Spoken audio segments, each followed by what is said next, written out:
Anda kembali di Ayu Siang, pemirsa. Program lumbung pangan alias food estate mendapat kritik tajam. Ya, lalu apa sebenarnya menjadi permasalahan dari program food estate hingga disebut proyek kejahatan lingkungan? Selengkapnya di Minutes with Cokro. Perjuangan Hasto Kristianto mengkritisi program pemerintah yaitu program food estate. Nah, Hasto menilai adanya penyalahgunaan pengembangan lumbung pangan dan ini masuk kategori kejahatan lingkungan. Lantas, apa sih program food estate ini? Mudah-mudahan ini bukan ada unsur politis ya.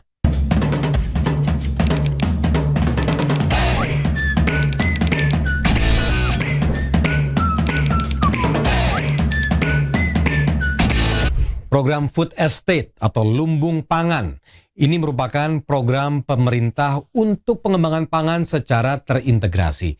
Nah, program yang dicanangkan atau digagas oleh Presiden Joko Widodo ini merupakan salah satu kebijakan dari Program Strategis Nasional atau PSN 2020 hingga 2024.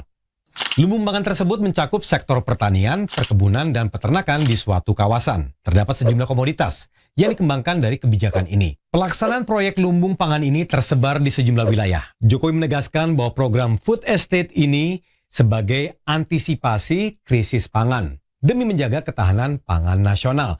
Namun, program food estate hadapi tantangan serius. Hal ini terjadi di proyek lumbung pangan Kalimantan Tengah. Perkebunan singkong seluas 600 hektar mangkrak dan 17.000 hektar sawah tak kunjung panen. Proyek ini akhirnya justru memicu persoalan baru. Bencana banjir kian luas dan berkepanjangan.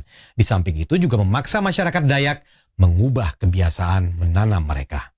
Dan hal inilah yang menjadi kritik dari Hasto Kristianto. Hasto menganggap ada penyalahgunaan dalam proyek lumbung pangan. Padahal menurut Hasto, politik seharusnya merawat kehidupan dan menjaga bumi pertiwi. Menko Marves Luhut Binsar Panjaitan melalui jubirnya Jody Mahardi juga menepis kritik Hasto yang menyebutkan food estate sebagai kejahatan lingkungan.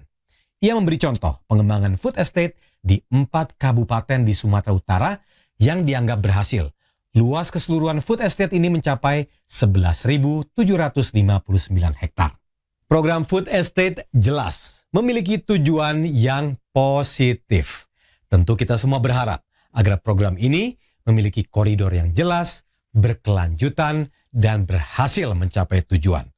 Tentu, kritikan dari Hasto bisa menjadi evaluasi agar program ini berjalan dengan baik.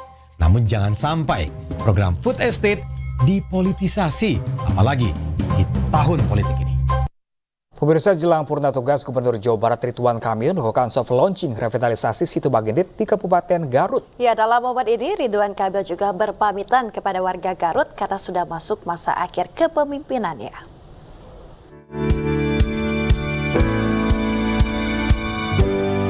Situ Bagendit di Kabupaten Garut, Jawa Barat diresmikan Gubernur Jawa Barat Ridwan Kamil. Situ Bagendit yang dibagi menjadi 6 zona ini dapat menjadi destinasi wisata dan area water sport baru. Peresmian ini juga menjadi momen berpamitan Kang Emil yang akan mengakhiri masa jabatannya awal September mendatang. Selama 5 tahun kami gubernur, saya laporkan ke masyarakat Garut, kita menghadirkan 548 perubahan dalam bentuk 548 penghargaan dari seluruh bidang, dan ini berkat doa dan kerjasama. Terima kasih warga Garut yang sudah mempercayai saya sebagai gubernurnya. Sementara itu di Indramayu, Gubernur Jawa Barat Ridwan Kamil juga meresmikan Masjid Jami Al-Karomah di Desa Tanajar, Kecamatan Kertasemaya. Masjid yang bisa menampung 1.000 jemaah ini dalam pembangunannya mendapatkan dukungan dari pemerintah Provinsi Jawa Barat. Tim Liputan iNews melaporkan. Pemirsa, kabar duka datang dari aktivis sekaligus Ketua Komisi Nasional Perlindungan Anak Aris Merdeka Sirait. Ya, pemirsa, Aris Merdeka Sirait meninggal dunia di Rumah Sakit Polri Kramat Jati, Jakarta Timur. Aris meninggal dunia di usia ke-63 tahun. Mana salah satu staf Komnas PA menyebut Aris memang telah menjalani perawatan di Rumah Sakit Polri sebanyak 2 kali.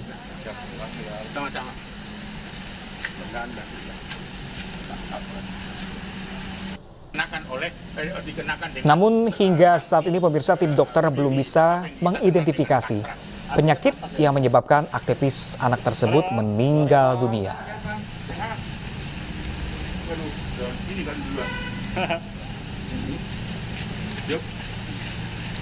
Saat ini jenazah Aris masih berada di Rumah Sakit Polri dan rencananya akan dimakamkan di pemakaman keluarga di Medan, Sumatera Utara. Ya, jadi saya kira kebiri itu bisa menjadi pertimbangan hakim nanti, ya tuntutan, tambahan tuntutan dari jaksa.